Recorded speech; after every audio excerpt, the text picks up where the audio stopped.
ಉದಾಹರಣೆಗೆ ಆ ಒಂದು ಆ ಮಾರೀಚನು ಆ ಮೃಗದ ರೂಪದಲ್ಲಿ ಬಂದಿದ್ದ, ಆ ಜಿಂಕೆ ರೂಪದಲ್ಲಿ ಬಂದಿದ್ದ.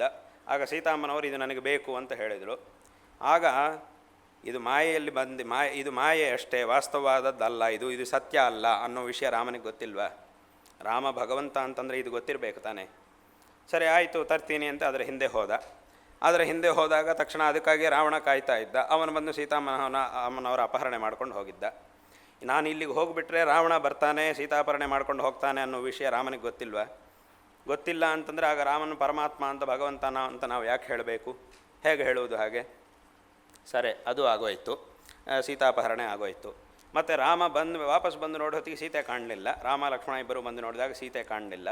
ಎಲ್ಲಿ ಹೋದಳು ಸೀತಾಮ್ಮನವರು ಅಂತ ತುಂಬ ಗಾಬರಿ ಆಯಿತು ರಾಮನಿಗೆ. ದುಃಖನೂ ಆಯಿತು. ಅಮ್ಮನವರು ಕಾಣಲಿಲ್ಲ ಅಂಥೇಳಿ ತುಂಬ ದುಃಖವೂ ಆಯಿತು ರಾಮನಿಗೆ. ದುಃಖ ಪಡುವುದೇನು? ಈ ರಾವಣ ಬಂದಿದ್ದಾನೆ ಹೋಗಿದ್ದಾನೆ ಅನ್ನೋ ವಿಷಯ ಗೊತ್ತಾಗಬೇಕಿತ್ತಾನೆ. ರಾಮ ಭಗವಂತ ಅಂತಂದರೆ ಇದೆಲ್ಲ ಗೊತ್ತಾಗಬೇಕಿತ್ತಲ್ವ. ಇಲ್ಲಿ ದುಃಖ ಪಡುವುದೇನಿದೆ?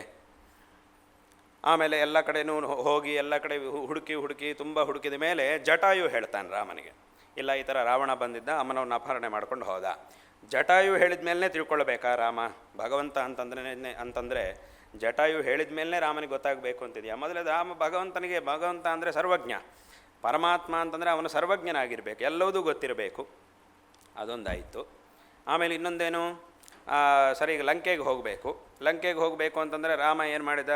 ನಾನು ಹಾಗೆ ಹೋಗ್ಲಿಕ್ಕಾಗೋದಿಲ್ಲ, ಯಾರಾದರೂ ಅದು ಸಹಾಯ ಬೇಕು. ಸುಗ್ರೀವನ ಹತ್ತಿರಕ್ಕೆ ಹೋಗಿದ್ದ, ಸುಗ್ರೀವನ ಜೊತೆಗೆ ಸಖ್ಯ ಮಾಡಿಕೊಂಡಿದ್ದ. ಅವನಿಗೆ ಬೇಕಾದ ಕೆಲಸವನ್ನು ಅವನಿಗೆ ಮಾಡಿಕೊಟ್ಬಿಟ್ಟು ಪುನಃ ಅವನಿಂದ ಸಹಾಯವನ್ನು ಪಡ್ಕೊಂಡ.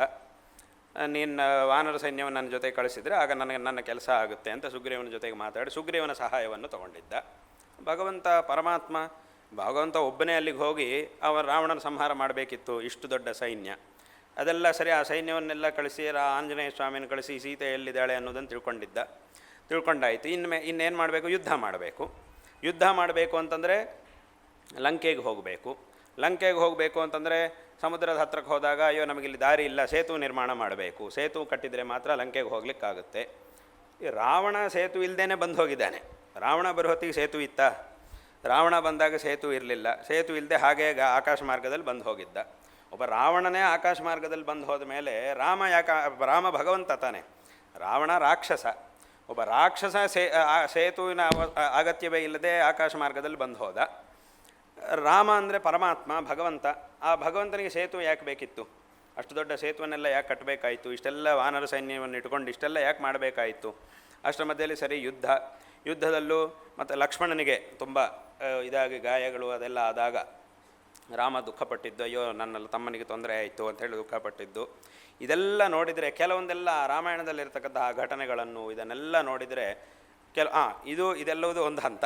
ಇದೆಲ್ಲದಕ್ಕಿಂತ ದೊಡ್ಡದಾಗಿ ಎಲ್ರಿಗೂ ತುಂಬ ಜನರಿಗೆ ಒಂದು ಆಕ್ಷೇಪ ಅಂತಂದರೆ ಎಲ್ಲ ಮುಗಿದೋಯ್ತು, ಯುದ್ಧ ಎಲ್ಲ ಮುಗಿದೋಯ್ತು, ರಾವಣ ಸಂಹಾರ ಆಯಿತು, ಬಂದಾಯಿತು, ಪಟ್ಟಾಭಿಷೇಕ ಆಯಿತು, ಎಲ್ಲ ಆಗೋಯ್ತು, ಎಲ್ಲ ಚೆನ್ನಾಗಿ ನಡೀತಾ ಇತ್ತು. ಅಷ್ಟರ ಮಧ್ಯೆಯಲ್ಲಿ ಯಾವನೋ ಒಬ್ಬ ರಾಜ್ಯದಲ್ಲಿ ಏನೋ ಒಂದು ಮಾತನ್ನು ಹೇಳಿದ್ದು, ಅದು ಬೀದಿಯಲ್ಲೆಲ್ಲೋ ನಿಂತುಕೊಂಡು ಯಾವನೋ ಒಬ್ಬ ಏನೋ ಒಂದು ಮಾತು ಹೇಳಿದ್ದ. ಆ ಒಂದು ಮಾತನ್ನಿಟ್ಟುಕೊಂಡು ಇಷ್ಟೆಲ್ಲ ಕಷ್ಟಪಟ್ಟಿದ್ದೇ ಸೀತಾಮ್ಮನವರನ್ನು ಕರ್ಕೊಂಡು ಬರಲಿಕ್ಕೋಸ್ಕರ. ಇಷ್ಟೆಲ್ಲ ಕಷ್ಟಪಟ್ಟು ಸೀತಾಮ್ಮನವರನ್ನು ಕರ್ಕೊಂಡು ಬಂದು ಯಾವನೋ ಒಬ್ಬ ಬೀದಿಯಲ್ಲಿ ನಿಂತುಕೊಂಡು ಏನೋ ಒಂದು ಮಾತಾಡಿದ್ದಕ್ಕೆ ಅಮ್ಮನವರನ್ನೇ ಪರಿತ್ಯಾಗ ಮಾಡಿಬಿಡುವುದು ಅಂತಂದರೆ ಇದು ಎಂಥ ಒಂದು ನ್ಯಾಯ? ಇದು ಸರಿನಾ? ನಿಜವಾಗಲೂ ಹೀಗೆ ಮಾಡಿದರೆ ಈ ಥರ ಮಾಡೋದು ಎಷ್ಟರ ಮಟ್ಟಿಗೆ ಸರಿ? ಹೀಗೆಲ್ಲ ಪ್ರಶ್ನೆಗಳೆಲ್ಲ ತುಂಬ ಜನರಿಗೆ. ನಾವು ಎಲ್ಲಿ ಸಂಚಾರ ಮಾಡಿದರೂ, ಈ ಪ್ರಾಂತ್ಯಗಳಲ್ಲೆಲ್ಲ ಎಲ್ಲಿ ಸಂಚಾರ ಮಾಡಿದರೂ ಒಂದು ವಿಶೇಷವಂತಹ ಕೃಷಿ, ಎಲ್ಲ ಕಡೆ ಸಹ ವಿಸ್ತಾರವಾಗಿ ಕೃಷಿ ಎಲ್ಲ ನಡೀತಾ ಇರುತ್ತೆ.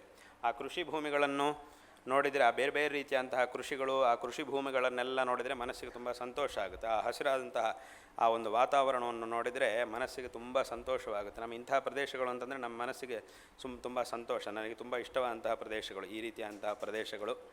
ಹಾಗಾಗಿ ಆ ಒಂದು ವಾತಾವರಣ ನೋಡಿದರೆ ತುಂಬ ಸಂತೋಷವಾಗುತ್ತೆ. ಅಂದರೆ ಇಲ್ಲೆಲ್ಲ ಕಡೆಯೂ ಸಹ ಸುತ್ತಮುತ್ತ ವಿಸ್ತಾರವಾಗಿ ಕೃಷಿ ಕೆಲಸ. ಈ ಕೃಷಿ ಅಂತಂದರೆ ಅದು ನಮ್ಮ ದೇಶದ ಒಂದು ಉಸಿರು. ಕೃಷಿ ನಡೀತಾ ಇದ್ದರೆ ಆಗ ಬೇರೆ ಏನು ನಡೆದೇ ಇದ್ದರೂ ಪರವಾಗಿಲ್ಲ. ಏನೋ ಒಂದು ದೊಡ್ಡ ಇಂಡಸ್ಟ್ರಿಗಳು ಅದು ನಡೆಯದೇ ಇದ್ದರೂ ಒಂದಿಷ್ಟು ಸಮಸ್ಯೆ ಆಗ್ಬೋದು ಅಷ್ಟೇ. ಆದರೆ ಒಂದು ಕೃಷಿ ಅನ್ನೋದೇ ನಡೆಯಲಿಲ್ಲ ಅಂತಂದರೆ ಒಂಥರ ಉಸಿರನ್ನೇ ನಿಲ್ಲಿಸಿದ ಹಾಗೆ ಅಷ್ಟೇ. ಬೇರೆ ಏನೋ ಇನ್ನೇನೋ ಆದರೂ ಆಯಿತು ಅಂತಂದರೆ ಪರವಾಗಿಲ್ಲ, ಇನ್ನೇನೋ ಒಂದು ಸೌಕರ್ಯಗಳು ಅದೇನಾದರೂ ಆಗಲಿಲ್ಲ ಅಂದರೆ ಪರವಾಗಿಲ್ಲ. ಕೃಷಿನೇ ಇಲ್ಲ ಅಂತಂದರೆ ಮನುಷ್ಯನ ಜೀವನವನ್ನೇ ನಡೆಸೋಕ್ಕಾಗೋದಿಲ್ಲ.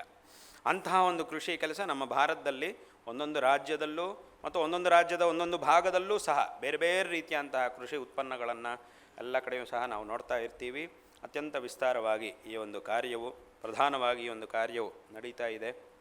ಅದು ಇಲ್ಲಿ ನಡೀತಿರುವುದಲ್ಲದೆ ಇಲ್ಲಿಯವರಿಗೂ ಮತ್ತು ಇಲ್ಲಿಂದ ಬೇರೆ ದೇಶಗಳಿಗೂ ಸಹ ಇಲ್ಲಿಂದ ಆ ಕೃಷಿ ಉತ್ಪನ್ನಗಳನ್ನು ನಾವು ಕಳಿಸ್ತಾರೆ. ಇಲ್ಲಿಂದ ಕಳಿಸುವಂತಹ ಒಂದು ವ್ಯವಸ್ಥೆಯು ಸಹ ಹಿಂದಿನಿಂದಲೂ ಇದೆ. ಅಂದರೆ ಏನು, ಇಲ್ಲಿ ನಡೀತಾ ಇರತಕ್ಕಂತಹ ಕೃಷಿಯನ್ನು ಆಧಾರವಾಗಿ ಇಟ್ಟುಕೊಂಡಿರ್ತಕ್ಕಂಥವ್ರು ಬರೀ ಇಲ್ಲಿಯವರು ಮಾತ್ರ ಅಲ್ಲ, ಬೇರೆ ದೇಶಗಳಲ್ಲಿ ಎಷ್ಟೆಷ್ಟೋ ದೂರದಲ್ಲಿರ್ತಕ್ಕಂಥ ದೇಶಗಳಲ್ಲಿರುವವರು ಸಹ ಇದನ್ನು ಆಧಾರವಾಗಿ ಇಟ್ಟುಕೊಂಡು ಜೀವನ ನಡೆಸುವವರು ಇದ್ದಾರೆ. ಅಷ್ಟೊಂದು ದೊಡ್ಡ ಮಟ್ಟದ ಒಂದು ಕೃಷಿ ಅದೆಲ್ಲವೂ ಸಹ ಇಲ್ಲಿ ನಡೀತಾ ಇದೆ ನಮ್ಮ ಭಾರತದಲ್ಲಿ. ಅದರೊಳಗೂ ಸಹ ಈ ಪ್ರಾಂತ್ಯದಲ್ಲೆಲ್ಲ ಕಡೆ ಈ ಒಂದು ಈ ಪ್ರದೇಶವಂತಹ ಸುಂದರವಂತಹ ಪ್ರದೇಶಗಳಲ್ಲಿ ಈ ಒಂದು ಕೃಷಿ ಕಾರ್ಯವೂ ಸಹ ವಿಸ್ತಾರವಾಗಿ ನಡೀತಾ ಇದೆ. ಹಾಗಾಗಿ ಈ ಒಂದು ಸಂದರ್ಭದಲ್ಲಿ ಈ ಪ್ರಾಂತ್ಯವೆಲ್ಲವೂ ಸಹ ಆ ಸುಭಿಕ್ಷವಾಗಿರಲಿ, ಸುವೃಷ್ಟಿಗಳಿಂದ ಸುಭಿಕ್ಷವಾಗಿರಲಿ, ಈ ಒಂದು ಕಾರ್ಯವನ್ನು ಮಾಡ್ತಾ ಕೃಷಿಕರು ಎಲ್ಲರೂ ಸಹ ಚೆನ್ನಾಗಿರಬೇಕು, ಎಲ್ಲರಿಗೂ ಸಹ ಒಳ್ಳೆಯದಾಗಬೇಕು, ಯಾವತ್ತೂ ಸಹ ತೊಂದರೆ ಆಗದೆ ಎಲ್ಲ ರೀತಿಯಲ್ಲೂ ಒಳ್ಳೆಯದಾಗಲಿ. ಮತ್ತು ಇಲ್ಲಿಗೆ ಬಂದಿರತಕ್ಕಂತಹ ಶಿಷ್ಯ ಜನರೆಲ್ಲರಿಗೂ ಸಹ ಈಗಾಗಲೇ ಅವರು ಮಾತಾಡ್ತಾ ಹೇಳಿದರು, ಈ ಒಂದು ಪ್ರಾಂತ್ಯದ ಆಸ್ತಿಕ ಜನತೆಗೂ ಶೃಂಗೇರಿ ಶಾರದಾ ಪೀಠಕ್ಕೂ ಪ್ರಾಚೀನ ಕಾಲದಿಂದಲೂ ಒಂದು ವಿಶಿಷ್ಟವಾದಂತಹ ಗುರು ಶಿಷ್ಯ ಸಂಬಂಧ ಇದೆ. ಇಲ್ಲಿಯ ಜನರು ಸಹ ಶೃಂಗೇರಿಗೆ ಬಂದು ಪ್ರತಿ ವರ್ಷ ಶೃಂಗೇರಿಗೆ ಅನೇಕ ಬಾರಿ ಶೃಂಗೇರಿಗೆ ಬರುವುದು, ಗುರು ದರ್ಶನವನ್ನು ಮಾಡುವುದು, ಮತ್ತು ಗುರುಗಳು ಸಹ ಇದೇ ರೀತಿಯಾಗಿ ಆವಾಗ ಕೆಲವು ವರ್ಷಗಳಿಗೊಮ್ಮೆ ಈ ಪ್ರಾಂತಕ್ಕೆ ಬರುವುದು, ಆಶೀರ್ವಾದವನ್ನು ಮಾಡುವುದು ಅನ್ನೋದು ಸಹ ಪರಂಪರೆಯಾಗಿ ನಡೀತಾ ಇರತಕ್ಕಂಥದ್ದು. ಹಾಗಾಗಿ ಇಲ್ಲಿಯ ಎಷ್ಟೋ ಜನರು ಶಿಷ್ಯರಾದಂತಹ ನೀವೆಲ್ಲರೂ ಸಹ ಇಲ್ಲಿದ್ದೀರಿ. ಮತ್ತು ಇಲ್ಲಿಯ ಮೂಲದವರಾಗಿರ್ತಕ್ಕಂಥವರು ಬೇರೆ ಕಡೆಯೂ ಸಹ ಬೇಕಾದಷ್ಟು ಕಡೆಗಳಲ್ಲಿ ಎಲ್ಲ ಕಡೆಯೂ ಸಹ ಇದ್ದಾರೆ. ಈ ಒಂದು ಸಂದರ್ಭದಲ್ಲಿ ಶ್ರೀಮಠದ ಈ ಒಂದು ಪರಂಪರೆಯಾಗಿ ಶಿಷ್ಯರಾಗಿರ್ತಕ್ಕಂತಹ ನಿಮಗೆಲ್ಲರಿಗೂ ಸಹ ನಾರಾಯಣ ಸ್ಮರಣಪೂರ್ವಕವಾಗಿ ಆಶೀರ್ವಾದಗಳನ್ನು ಮಾಡ್ತಾ ಇದ್ದೇವೆ. ಇಲ್ಲಿ ಈ ಶಂಕರ ಮಠದಲ್ಲಿ ಅನೇಕ ವಿಧವಂತಹ ಅಭಿವೃದ್ಧಿ ಕಾರ್ಯಗಳು ಪ್ರತಿಯೊಂದು ಸಂದರ್ಭದಲ್ಲೂ ನಾವು ಇಲ್ಲಿಗೆ ಬಂದಾಗೆಲ್ಲ ಏನೋ ಒಂದು ಅಭಿವೃದ್ಧಿ ಕಾರ್ಯ, ಏನೋ ಒಂದು ನಾವು ಇಲ್ಲಿ ಒಂದು ಸಲ ಬಂದು ಹೋಗುವುದು, ಆ ನಂತರ ಇನ್ನೊಂದು ಯಾವುದೋ ಒಂದು ಹೊಸ ಅಭಿವೃದ್ಧಿ ಕಾರ್ಯ ಶುರುವಾಗುವುದು, ಅದು ಮತ್ತೆ ಮುಗಿಯೋ ಹೊತ್ತಿಗೆ ಪುನಃ ನಾವಿಲ್ಲಿಗೆ ಬರುವುದು, ನಮ್ಮನ್ನು ಇಲ್ಲಿಗೆ ಆಹ್ವಾನ ಮಾಡುವುದು, ಅದು ಯಾವುದೋ ಒಂದು ಸಂದರ್ಭ ಪುನಃ ನಾವು ಬರುವುದು. ಈಗ ಒಂದೊಂದು ಸಲ ಬಂದಾಗಲೂ ಒಂದೊಂದು ರೀತಿಯ ಅಂತ, ಹಿಂದೆ ನಮ್ಮ ಗುರುಗಳ ಜೊತೆ ಬಂದಾಗ ಒಂದು ಕಾರ್ಯ ಆಗಿತ್ತು, ನಾನು ಪ್ರತ್ಯೇಕವಾಗಿ ಬಂದಾಗ ಆವಾಗ ಒಂದು ಕಾರ್ಯ ಆಯಿತು, ಈಗ ಪುನಃ ಬಂದಾಗ ಈಗೊಂದು ಕಾರ್ಯ ಆಯಿತು. ಹೀಗೆ ಒಂದೊಂದು ಸಲ ಬಂದಾಗಲೂ ಸಹ ಒಂದೊಂದು ಕಾರ್ಯವನ್ನು ನೀವು ಮಾಡ್ತಾ ಇದ್ದೀರಿ. ವಿಶೇಷವಾಗಿ ನಮ್ಮ ಧರ್ಮಾಧಿಕಾರಿಗಳಾಗಿರ್ತಕ್ಕಂಥವರು ಶ್ರೀಧರ್ ಪ್ರಸಾದ್ ಅವರು ಬೇರೆ ಬೇರೆ ರೀತಿಯಂಥ ಅಭಿವೃದ್ಧಿ ಕಾರ್ಯಗಳನ್ನು ಮಾಡ್ತಾ ಇದ್ದಾರೆ. ಅವರು ಈ ಎಲ್ಲ ಕಾರ್ಯಗಳನ್ನು ಮಾಡಬೇಕು ಅನ್ನುವಂಥ ಒಂದು ವಿಶಿಷ್ಟವಾದ ಉತ್ಸಾಹವನ್ನು ಹೊಂದಿ ಈ ಎಲ್ಲ ಕೆಲಸಗಳನ್ನು ಸಹ ಅವರು ಮಾಡ್ತಾ ಇದ್ದಾರೆ. ಈ ಎಲ್ಲ ಕೆಲಸಗಳಲ್ಲೂ ಸಹ ತುಂಬ ಜನರು ಮಠದ ಶಿಷ್ಯರಾಗಿರ್ತಕ್ಕಂಥವರು, ಆಸ್ತಿಕರು, ಅವರಿಗೆ ವಿಶೇಷವಾದಂಥ ಒಂದು ಸಹಕಾರವನ್ನು ಸಹ ಮಾಡ್ತಾ ಇದ್ದೀರಿ. ಇದೂ ಸಹ ಅತ್ಯಂತ ಸಂತೋಷಕರವಾದಂಥ ಒಂದು ವಿಷಯ. ಎಲ್ಲರ ಒಂದು ವಿಶಿಷ್ಟವಾದಂತಹ ಉದಾರವಾದಂತಹ ಒಂದು ಸಹಕಾರದಿಂದ ಈ ಎಲ್ಲ ಅಭಿವೃದ್ಧಿ ಕಾರ್ಯಗಳು ನಡೀತಾ ಇದ್ದು ಇದೊಂದು ದೊಡ್ಡ ಒಂದು ಕ್ಷೇತ್ರವಾಗಿದು ಬೆಳೀತಾ ಇದೆ. ಇದು ಅತ್ಯಂತ ಸಂತೋಷಕರವಾದಂತಹ ಒಂದು ವಿಷಯ. ಈ ಒಂದು ಸಂದರ್ಭದಲ್ಲಿ ಶ್ರೀಧರ್ ಪ್ರಸಾದ್ ಅವರಿಗೆ ನಾವು ನಾರಾಯಣ ಸ್ಮರಣಪೂರ್ವಕವಾಗಿ ಆಶೀರ್ವಾದಗಳನ್ನು ಮಾಡ್ತಾ ಇದ್ದೇವೆ. ಹಿಂದೆ ಅವರ ತಂದೆಯವರು ಅವರೂ ಸಹ ಇದೇ ರೀತಿಯಾಗಿ, ಅಥವಾ ಸುಬ್ರಹ್ಮಣ್ಯ ಅವರು ಸಹ ವಿಶೇಷವಾಗಿ ಗುರುಸೇವೆಯನ್ನು ಮಾಡಿದರು. ಎಲ್ಲ ಆಸ್ತಿಕ ಜನರನ್ನು ಸೇರಿಸಿಕೊಂಡು ಒಂದು ವಿಶಿಷ್ಟವಾದಂತಹ ಗುರುಸೇವೆಯನ್ನು ಅವರು ಮಾಡಿದರು. ಎಲ್ಲರ ಒಂದು ಆದರಕ್ಕೂ ಗೌರವಗಳಿಗೂ ಸಹ ಪಾತ್ರರಾಗಿದ್ದು ಒಂದು ವಿಶಿಷ್ಟವಾದಂತಹ ಸೇವೆಯನ್ನು ಮಾಡಿದ್ದಾರೆ. ಅವರ ನಂತರ ಅದೇ ರೀತಿಯಾಗಿ ಈ ರೀತಿಯಾಗಿ ಮಾಡುವುದು ನಮ್ಮ ಒಂದು ಕರ್ತವ್ಯ ಅನ್ನುವಂತಹ ಒಂದು ಭಾವನೆಯಲ್ಲಿ ಅವರು ತೋರಿಸಿದಂತಹ ಮಾರ್ಗದಲ್ಲೇ ಅವರು ಸಹ ಈ ಕೆಲಸವನ್ನು, ಶ್ರೀಧರ್ ಪ್ರಸಾದ್ ಅವರು ಸಹ ಈ ಕೆಲಸವನ್ನು ಮಾಡ್ತಾ ಬಂದಿದ್ದಾರೆ. ಈಗಲೂ ಅವರ ಮನೆ ಹತ್ರಕ್ಕೆ ಹೋದರೆ ಅಲ್ಲಿ ಮನೆ ಹೊರಗಡೆ ಅವ್ರ ತಂದೆ ಹೆಸರೇ ಇದೆ, ಇನ್ನು ಅವರ ಹೆಸರನ್ನು ಅವರು ಹಾಕ್ಕೊಳ್ಳಿಲ್ಲ. ಈಗ ಅಲ್ಲಿ ಹೋಗಿ ನೋಡಿದರೆ ಸುಬ್ರಹ್ಮಣ್ಯ ಅನ್ನೋ ಹೆಸರೇ ಕಾಣುತ್ತೆ, ಅವರ ತಂದೆಯವರ ಹೆಸರೇ ಕಾಣುತ್ತೆ.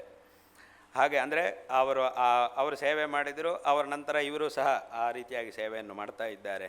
ಇದರಲ್ಲಿ ಈ ಒಂದೊಂದು ಕಾರ್ಯದಲ್ಲೂ ಸಹ ಒಬ್ಬೊಬ್ಬರು ಒಂದೊಂದು ಜವಾಬ್ದಾರಿಯನ್ನು ಇಟ್ಟುಕೊಂಡು ವಹಿಸಿಕೊಂಡು ಆ ಒಂದೊಂದು ಕಾರ್ಯಕ್ಕೆ ಸಹಕಾರವನ್ನು ಮಾಡ್ತಾ ಇದ್ದಾರೆ. ಇಲ್ಲಿ ನಡೆಯುವಂತಹ ಎಲ್ಲ ಕೆಲಸಗಳಲ್ಲೂ ಇಂತಹ ಕಾರ್ಯಕ್ಕೆ ಇವರು, ಈ ಕಾರ್ಯಕ್ಕೆ ಇವರು, ಈ ಕಾರ್ಯಕ್ಕೆ ಇವರು ಅಂಥೇಳಿ ಒಂದೊಂದಕ್ಕೂ ಸಹ ಒಬ್ಬೊಬ್ಬರು ಸೇವೆಯನ್ನು ಮಾಡಿ ನಮ್ಮ ವಿಶೇಷವಾದ ಪ್ರೀತಿಗೆ ಪಾತ್ರರಾಗಿದ್ದೀರಿ. ಈ ಸಂದರ್ಭದಲ್ಲಿ ನಿಮಗೆಲ್ಲರಿಗೂ ಸಹ ಮತ್ತೊಮ್ಮೆ ನಾರಾಯಣ ಸ್ಮರಣಪೂರ್ವಕವಾಗಿ ಆಶೀರ್ವಾದಗಳನ್ನು ಮಾಡ್ತಿದ್ದೇವೆ. ಇದೇ ರೀತಿಯಾದಂತಹ ಒಂದು ಅಭಿವೃದ್ಧಿ ಕಾರ್ಯಗಳು ಮತ್ತು ಈ ಹಿಂದಿನ ಸಂದರ್ಭದಲ್ಲೂ ಸಹ ನಡೆದಿವೆ ಮತ್ತು ಈ ಸಂದರ್ಭದಲ್ಲೂ ಸಹ ಶತಚಂಡಿ ಮತ್ತು ಋಗ್ವೇದ ಸ್ವಾಹಾಕಾರ ಇತ್ಯಾದಿ ಅನೇಕ ವಿಧವಾದಂತಹ ಧಾರ್ಮಿಕ ಆಚರಣೆಗಳು ಸಹ ಇಲ್ಲಿ ನಡೀತಾ ಇವೆ.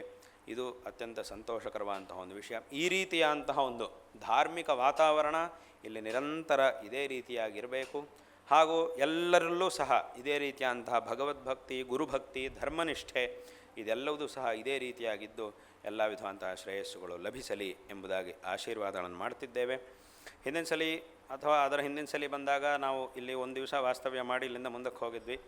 ಆದರೆ ಹಿಂದಿನ ಸಲಿನೇ ಶ್ರೀಧರ್ ಪ್ರಸಾದ್ ಅವರು ಕೇಳಿದರು, ಮುಂದಿನ ಸಲ ಬರುವಾಗ 2 ದಿವಸ ಆದರೂ ಇಲ್ಲಿ ಇರಲೇಬೇಕು ಅಂತ ಅವರು ಕೇಳಿದರು. ಅದರಂತೆ ಈ ಸಲ ಬರುವಾಗ 2 ದಿವಸ ಇಲ್ಲಿರಬೇಕು ಅಂತ ತೀರ್ಮಾನ ಮಾಡಿದ್ವಿ. ಅದರಂತೆ ಈಗ 2 ದಿವಸ ಇಲ್ಲಿದ್ದು ನಾಳೆ ಪುನಃ ಇಲ್ಲಿಂದ ಮೈಸೂರಿಗೆ ಹೋಗುವಂತಹ ಒಂದು ಸಂಕಲ್ಪವನ್ನು ಮಾಡಿದ್ದೇವೆ. ಈ ಸಂದರ್ಭದಲ್ಲಿ ಎಲ್ಲರಿಗೂ ಮತ್ತೊಮ್ಮೆ ಆಶೀರ್ವಾದಗಳನ್ನು ತಿಳಿಸಿ ಈ ಮಾತುಗಳನ್ನು ಇಲ್ಲಿ ಉಪಸಂಹಾರ ಮಾಡ್ತೇವೆ. ಹರ ನಮಃ ಪಾರ್ವತೀಪತಯೇ ಹರ ಹರ ಮಹಾದೇವ.